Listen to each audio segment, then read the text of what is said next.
So this morning I put the camera on before I actually walked down to try and catch the stork, because every day I come down I see him fly away and it's too quick for me to film it. And this morning I came down and nothing, and I thought, oh well, I'll try again tomorrow. I sat down, I started getting stuff ready for my next course of earth bags, put some music on, and then all of a sudden I see him flying out from behind the tree over there next to the pond. And now I can hear him. I'll try and get a shot of him. He's on a rock.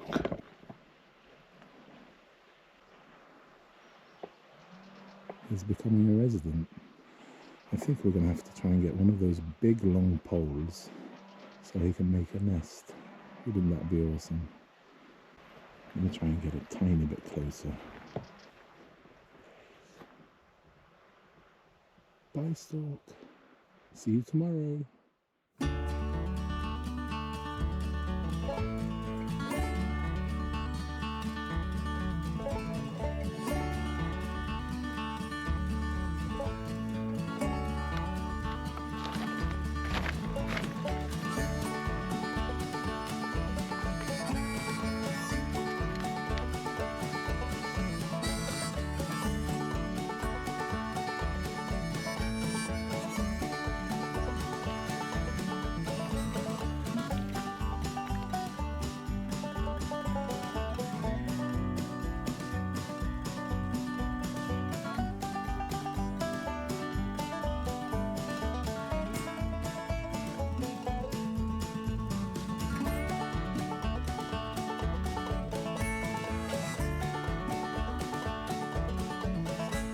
Alright, that's the first 100-meter roll finished.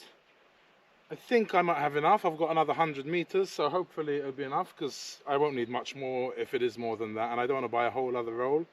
But as soon as I come up to the height of the door, I'm going to start coming in from the sides and the middle, so it will be less. So hopefully it's enough, we'll see.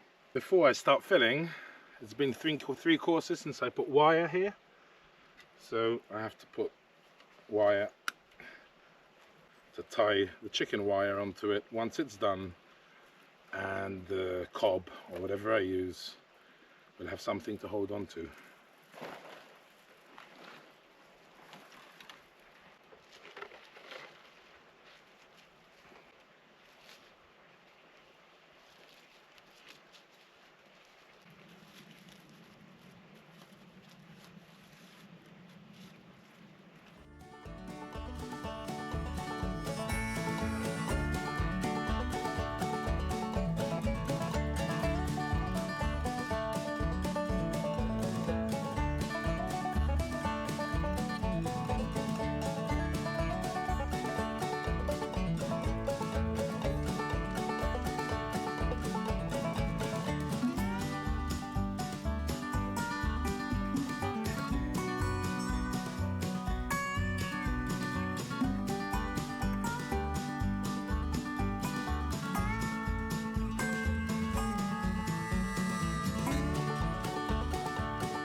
And this will be the last one before I start coming in. Yay! We're getting there.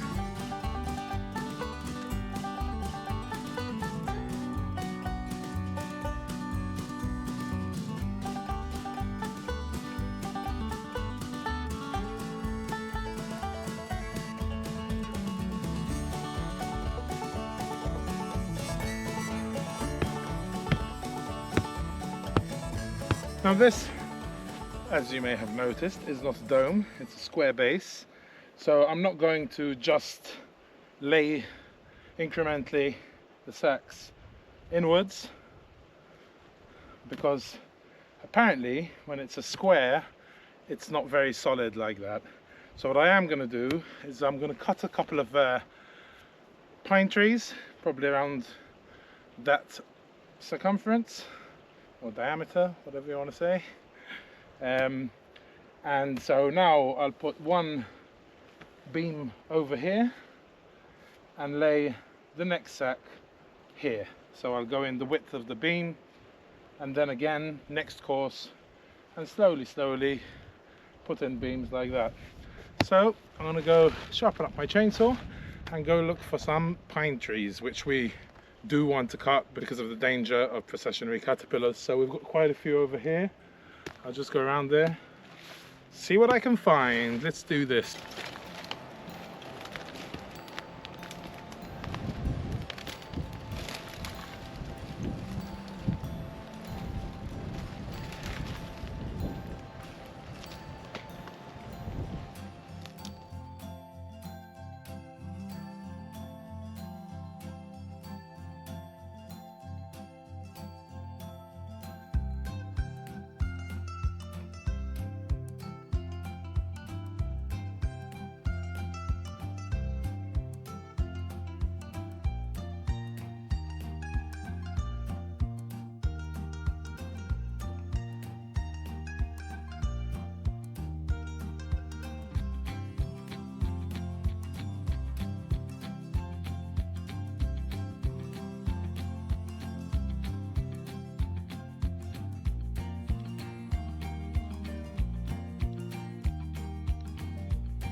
Tough work on this terrain, I tell you. But we've been meaning, for anyone who's saying, why are you cutting all these trees down? All these pine trees are infested with processionary pine caterpillars, and they are really dangerous. We've mentioned this on our channel before, and we want to eradicate every single pine tree, well, most of the pine trees on our land. We will keep some big ones. Start buying, you can buy these traps, but they're like 20-25 euros each, so you can catch the caterpillars. They do kill the tree, apart from the danger they pose to us and especially the animals, well, Molly really and Timmy. They do eventually kill the tree, and these are all infested. Totally. Oh, there's a big bird there. And these are all infested. We've been meaning to cut them down, like I said, for ages. We had taken some out over the past 3 or 4 years, but I feel really good that I'm taking them out now. It's like 2 birds, 1 stone. I wasn't expecting, I forgot about them, and I wasn't expecting to be doing this right now, but I could already see some caterpillars coming out of the nest. I am cutting up the smaller bits ready for firewood, so then in a year or 2 we'll just come and collect it for firewood. But by dropping the trees and cutting them up, all the nests are going to be on the ground, which hopefully they'll freeze and die. But that is why they're up high in the tree in a nest, so they protect themselves from the cold this time of year. I'm surprised they're already out, because normally they come out around March. When it gets a bit warmer, they start coming out. Well, they come out every night and eat the pine needles. But there was one tree, it was all full of them already. In fact, I should be wearing protective clothing, but it's okay. So far so good.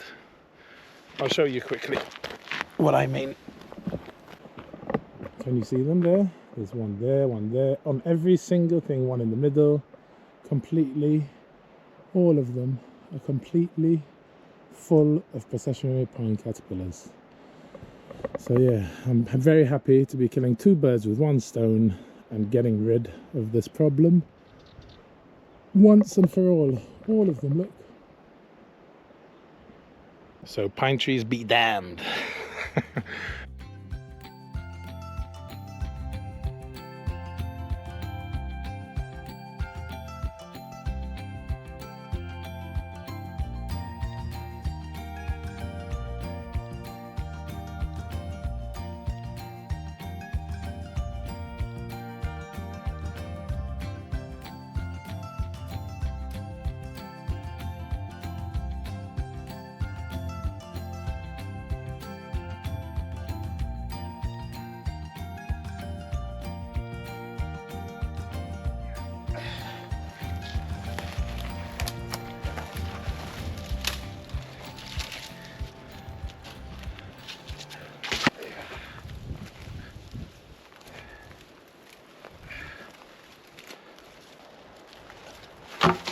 Okay, just decided to get a bit protected because I got a bit itchy over here.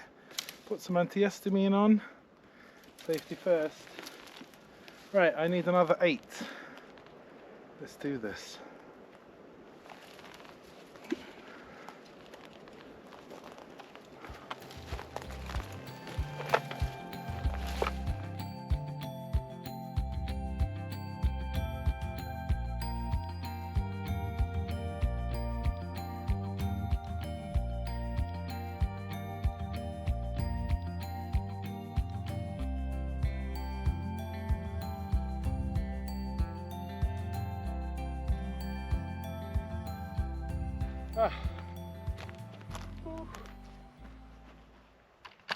Alrighty, that is 20 beams cut.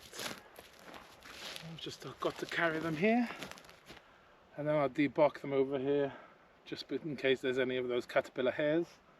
So at least they're not up there where the pigs will be.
And 20. Oh, thank dude, that's over. That's enough for today. And tomorrow we start with the fun debarking.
Okay, so we are cutting down a bunch of trees, but we really need to do it because they are a problem.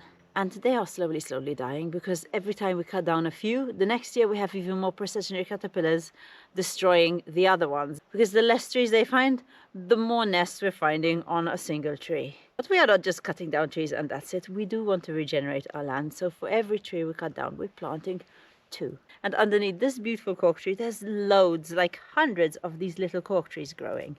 Now, the only thing is it's very hard to get them out when they're very big. The only problem is whenever I try and get one that's bigger than this, I end up breaking its roots, because its roots grow deep down and it's really hard. You have to dig really deep to get it out, but this size is pretty good. So right now I'm digging out 40 of these cork oaks and I will plant them in other spots on the land.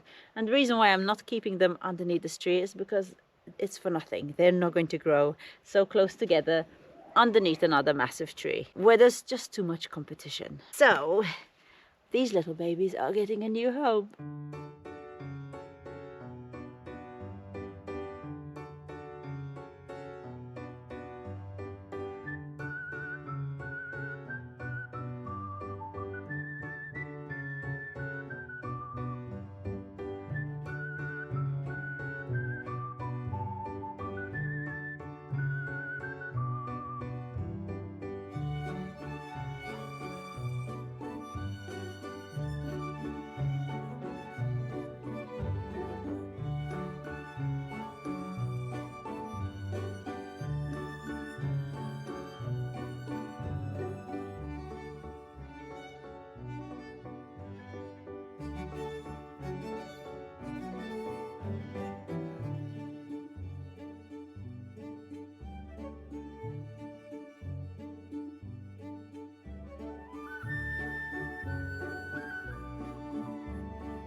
Just take off a tiny bit of the competition.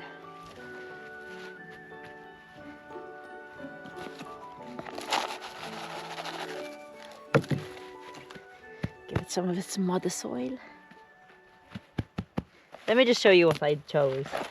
The ones that have no roots that I can see, or maybe very little ones, except the main root, I kept to put in water.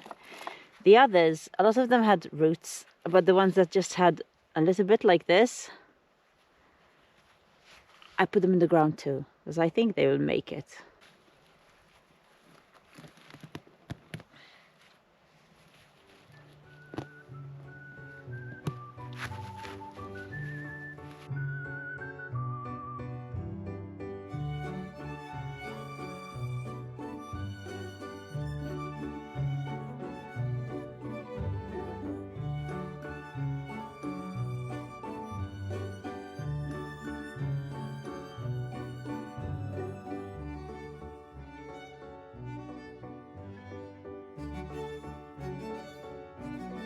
I know they like growing on the side of the boulders and on the edges of our terraces and where it's not so wet. So those are the conditions I gave them. Now it's up to them to survive and thrive.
Feel pretty good today, considering I did all this yesterday. Last night I was completely knackered. But today I feel good. So I'm just going to do 4 so we can do the next course, start coming in. Yay! I'll start with the thickest ones, and then slowly as I go up I'll go thinner and thinner. Now I do have an attachment for my chainsaw, a debarking tool, but because they're so thin, most of them anyway, it's a bit awkward to hold them down, and it uses petrol. And yeah, I'll just try and do 4 a day before I start the next course.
No, back.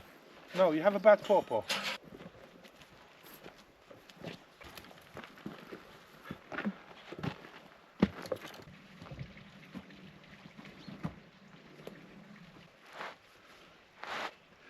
Looks pretty good. Move that end a bit. At least this is the thickest one, so the load is mostly going to go onto the wall, because it's. But then these, at least the bottom ones, are going to be the thickest. She had her pawpaw. She's better today, though. You had your pawpaw. Oh, she could barely walk yesterday. Oh no, Miley. And she's depressed as well because we gave her an antihistamine just in case, and that messes her up a bit. Eh? Yeah. You were strange yesterday, eh? Yesterday we went walkies, and very soon after we left, she hurt her paw. And she couldn't even walk up. She wanted me to pick her up to take her home. She was that bad. Eh? But you were really brave and you didn't cry. And she was really finding it hard to get up and down places. Even to get to bed was a struggle. But today she's a little bit better.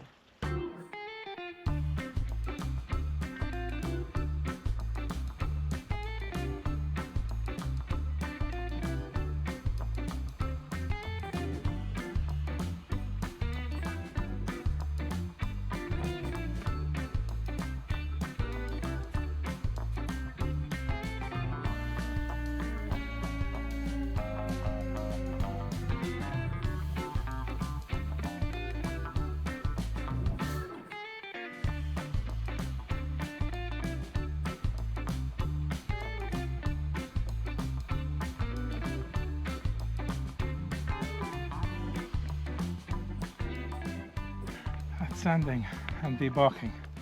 Took way longer than I thought.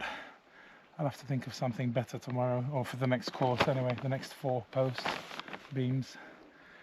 Let me grab the other one, maybe we can start a course.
This week I forgot to mention when I stopped using my stand.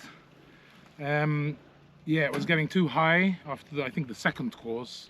It got too high, which was awkward. So I just do it like this now, and I put the sack through and then over like this, and then slowly it releases. And also over here, if you just leave it like that, it frays and then starts tearing up. So what I do is just fold this under a tiny bit, just so you don't get any of these frayed bits caught on anything, and increase the chances of it tearing. Okay, I think this is the last course that I can actually use the shovel.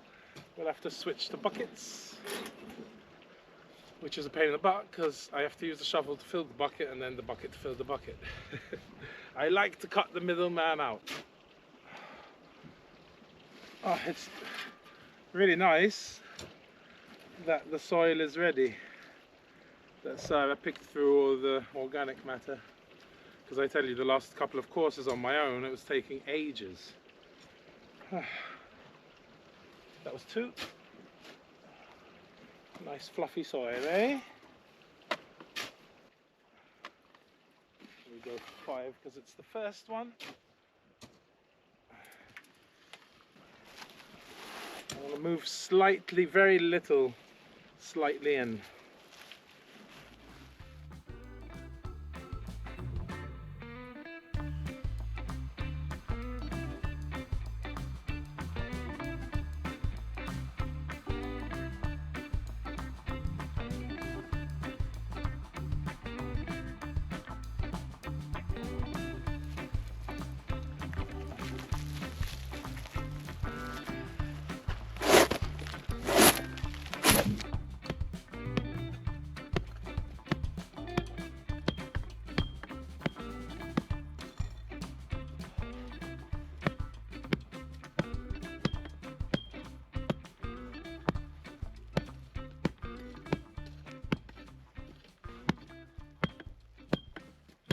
Alrighty, okay, now here in the middle, since I want both sides to go up to 2 points, I'm going to use individual earth bags and put them this way, because then I want to put 2 of the sausage ones, I call them, the never-ending sacks, on each side, so they start going in towards the middle. So I need this to be as wide pretty much as 2 of the sacks. So I'm filling in, I'll fill in like this, 1, 2, 3, etc, etc.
Okay, yesterday it felt like forever debarking these and sanding them down, and also I used 2 of these for every 3 logs, which, I mean, they're about €2 each, these, so today I'm going to try something different. I had bought this carving disc. It's like a cheese grater. I've bought quite a few of these over the years, and I gave it a shot yesterday, and this seems to be the best one I've ever bought. So I'll put it in the link. I'll put a link in the description below. It's from Amazon, because really it's the best one, and I've bought loads of them. But let's see how fast I can do this.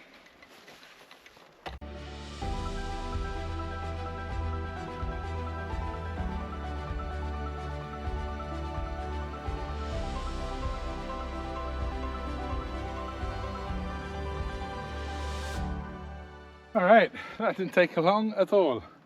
Love it. Really cool. So far it hasn't blunted. I was worried that maybe these trees on the bark, there was a bit of sand or something and it would really blunt it really quick. So far, so good. I obviously haven't hit it against any rock or anything, so that's very important. So yeah, beauty. Let's change over the disc and see how many we managed to get to sand with these things before they wear out. So I was doing 2 of these for 3 logs, so now we'll see how many to do for. What a beauty. These really come in handy when you're doing chainsaw carving, because it really takes off a lot of material, makes your life so much easier. Kind of seems like cheating sometimes, I tell you, with them. But yeah, I've bought loads. Some of them are really rubbish.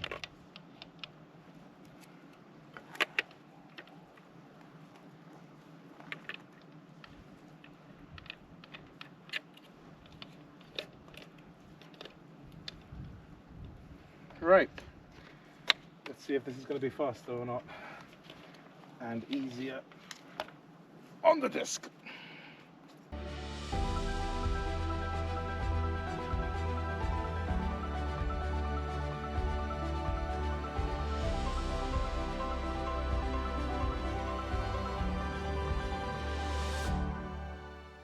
Alrighty, that was definitely faster, and it's not crazy worn down yet. Let's do another one and see. Normally midway through the second one I have to stop and change it. That's pretty good. Makes sense, I guess. There's less material on there, eh, because of the cheese grater thingy-bob.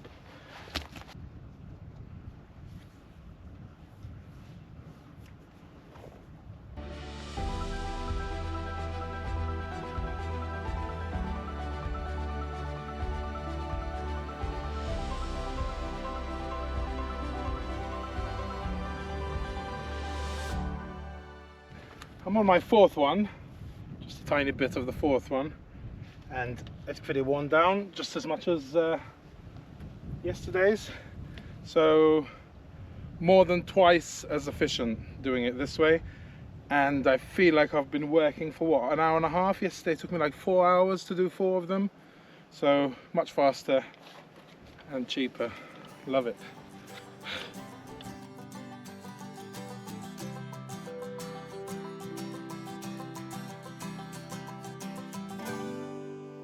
I would like to thank Jan, Kathy and Gila for our Christmas presents. Thank you so much. We really appreciate it. I'm selling bookmarks I make on Etsy. They're homemade paper, recycled out of scrap paper that I use to plan these videos. A handwritten quote, 3 of my favorite quotes actually, but I also do custom ones, and with wildflowers that I've picked from our land and made with love into beautiful bookmarks.